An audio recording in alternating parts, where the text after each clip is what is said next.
selamat pagi teman-teman semua. Jadi di video kali ini aku akan membahas tentang kaitannya reaksi pembatas dengan aplikasinya di dalam laboratorium. Jadi kalau misalnya teman-teman inget waktu SMA dulu kan pernah tuh diajarin tentang reaksi pembatas. Reaksi pembatas itu yang mana sih? Yang kita tuh ngebahas tentang mula-mula reaksi, kemudian kita bahas berapa banyak produk yang dihasilkan dari reaksi, berapa banyak pula reagen yang kita gunakan untuk bereaksi, kemudian berapa sisa dari reagen yang kita dapatkan setelah reaksi itu berlangsung. Nah, di sini aku mau ngebahas tentang aplikasinya gitu. Jadi reaksi pembatas itu kalau misalnya di dalam lab itu kita pakainya gimana sih gitu. Kenapa kok kita perlu tahu, perlu belajar tentang mula-mula reaksi dan juga sisa. Nah, di sini aku akan kasih contoh tentang proses reaksi dari aluminium foil. Aluminium foil ini kemudian aku tambahkan dengan NaOH, aku larutkan gitu ya. Dimana dia ini kemudian akan menghasilkan gas gitu. Nah, yang ingin aku sampaikan adalah sebenarnya mula-mula reaksi sisa itu nanti bentukannya itu kayak gimana ketika kita melakukannya secara real di laboratorium kayak gitu ya. Pertama, sebelum kita masuk ke lab, aku akan tulis dulu di sini bahwa aluminium foil ketika bereaksi dengan NaOH menghasilkan gas itu persamaan reaksinya itu kayak begini.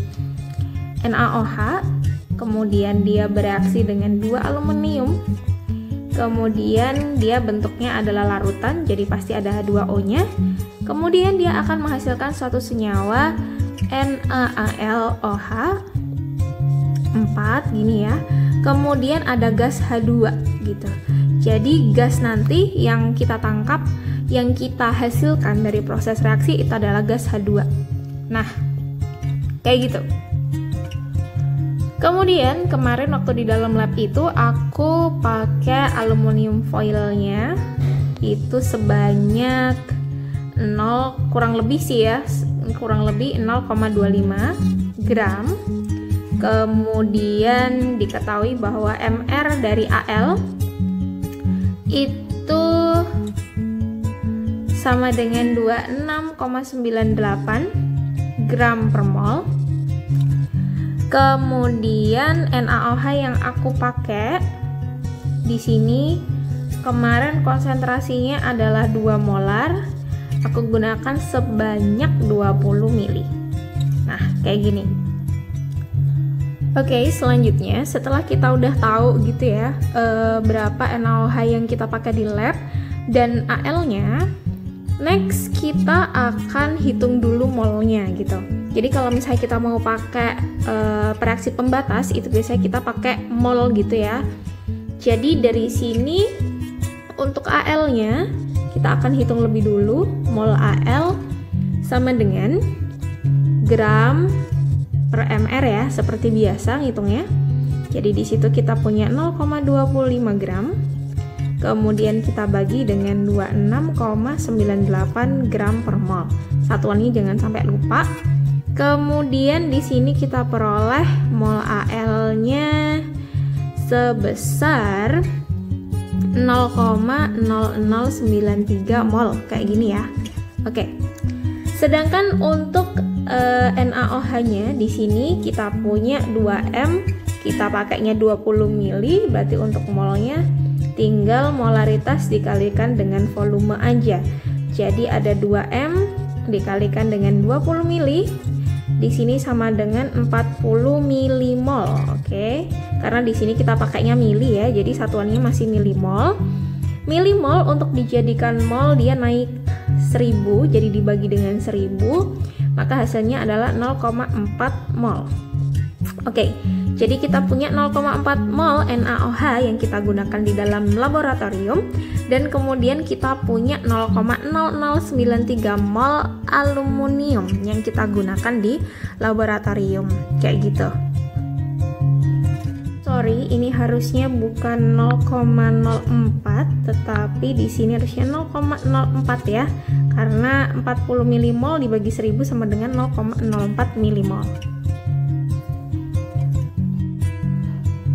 Oke, setelah kita tahu nilai mol yang kita gunakan untuk masing-masing reaksi, baru di sini kita akan masuk ke mula-mula reaksi sisa. Aku akan tulis lagi di bawah persamaan reaksinya. Jadi tadi ada 2 NaOH bereaksi dengan 2 aluminium. Kemudian ada 6H2O sebagai pelarutnya.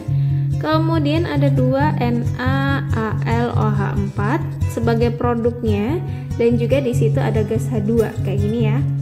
Oke, kalau misalnya di SMA kita seringkali menulis MRS, di mana M adalah mula-mula, R adalah reaksi, kemudian S adalah sisanya.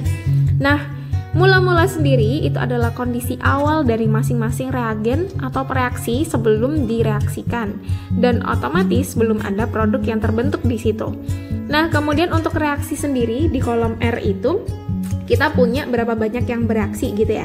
Contoh, tadi kita punya 0,04 mol NaOH sebagai kondisi awal dia sebelum direaksikan, dan kemudian kita punya 0,0093 mol dari si aluminiumnya sebelum direaksikan.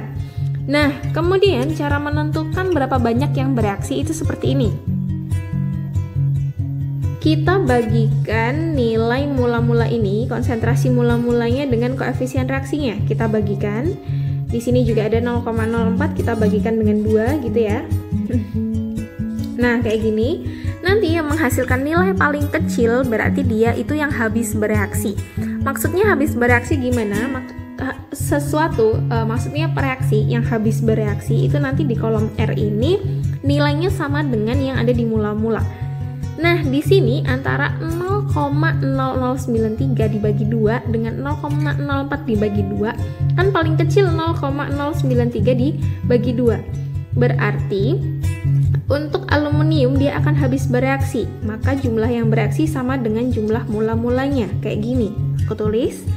Nah, karena koefisiennya sama-sama 2, maka di sini juga 0,0093. Ketika dua reagen ini bereaksi, otomatis akan ada produk yang terbentuk. Berapa banyak jumlah produk yang terbentuk tergantung koefisiennya.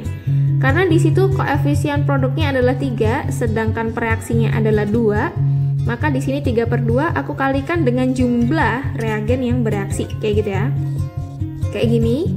Nah, hasilnya adalah 0,01395 mol.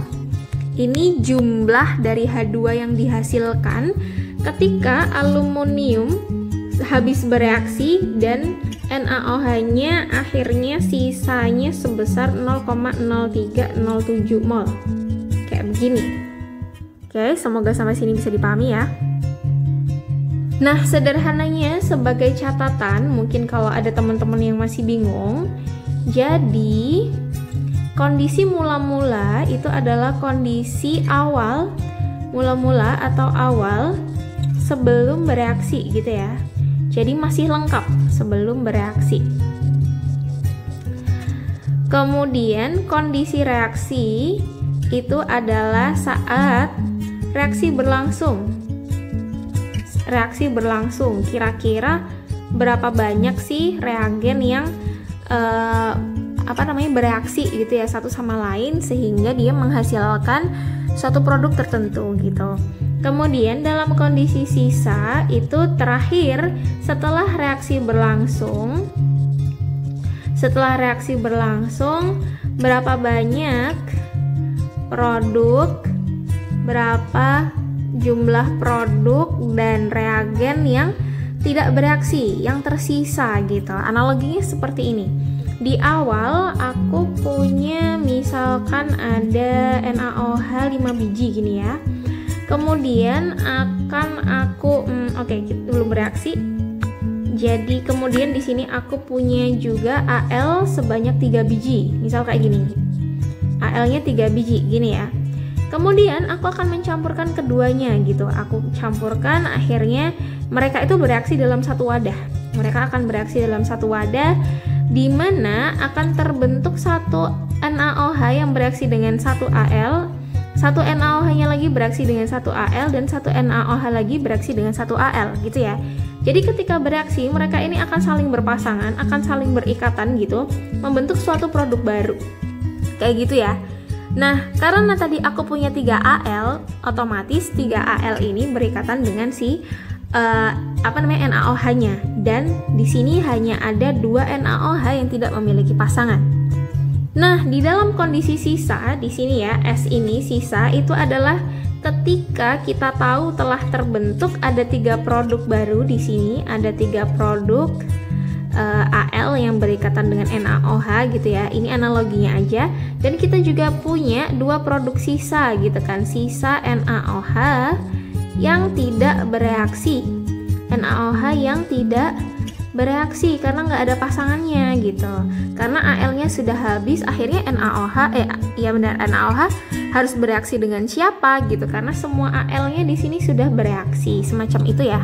Sederhananya seperti itu. Nah, untuk lebih jelasnya lagi, kita bisa langsung lihat aja praktik di lapangannya kayak gimana gitu ya. Oke, jadi di sini aku mulai menambahkan aluminium foil yang tadinya sudah ditimbang sebanyak 0,25 gram. Di situ aku pelintir-pelintir gitu ya. Terus aku masukkan ke Erlenmeyer yang di dalamnya sudah ada 20 ml larutan NaOH dengan konsentrasi 2 molar. Nah, di situ bisa kalian lihat kalau aluminium foilnya sudah mulai bereaksi dengan NaOH, ditandai dengan adanya buih-buih gitu kan. Itu karena aluminium foilnya mulai larut di dalam NaOH. Terus kalau kalian bisa lihat sebenarnya di situ sudah mulai terbentuk gas, jadi ada kayak uap-uap gitu. Makanya di sini Erlenmeyernya aku tutup dengan menggunakan gelas arloji supaya gasnya nggak keluar. Jadi nanti kita bisa lebih mudah mengamati munculnya gas gitu ya dari hasil reaksi antara aluminium foil dengan NaOH. Nah, di situ kalau misalnya kalian perhatikan lebih jelas, ada uap-uap gas gitu ya yang mulai keluar. Itu adalah gas H2 yang tadi sempat kita bahas. Dan dia terperangkap di dalam Erlenmeyer karena aku tutup. Oke, di sini aku coba percepat videonya dan di situ bisa teman-teman lihat kalau buih-buihnya itu semakin banyak, jadi tandanya aluminium foilnya semakin larut di dalam NaOH. Terus setelah aku buka gelas arlojinya, bisa dilihat juga itu ada uap-uap udara yang keluar dari gelas Erlenmeyer ya. Itu adalah gas H2 yang tadi dihasilkan dari reaksi. Kalau misalnya teman-teman bisa coba pegang Erlenmeyernya nih seandainya ya, itu Erlenmeyer itu terasa panas karena memang reaksi ini menghasilkan panas. Jadi selain menghasilkan gas, dia juga menghasilkan panas. Kemudian bisa juga dilihat warna dari larutan NaOH-nya sudah mulai gelap karena aluminium foilnya udah mulai larut semua di situ. Kemudian di sini aku akan coba tambahkan beberapa gram lagi aluminium foil untuk melihat apakah benar bahwa masih tersisa NaOH dari reaksi sebelumnya. Dan yap, ternyata di sini masih bisa bereaksi ya aluminium foilnya dengan NaOH. Tandanya benar bahwa NaOH dari reaksi yang pertama itu masih sisa, seperti yang udah kita hitung tadi di teori awal banget. Dan ini pun masih bisa gitu menghasilkan gas seperti reaksi sebelumnya. So, yap, segini dulu video penjelasan dari aku terkait reaksi kimia dan juga reaksi pembatas. Semoga bisa membantu. Oke, mungkin sekian dulu. Terima kasih. Selamat pagi dan selamat belajar.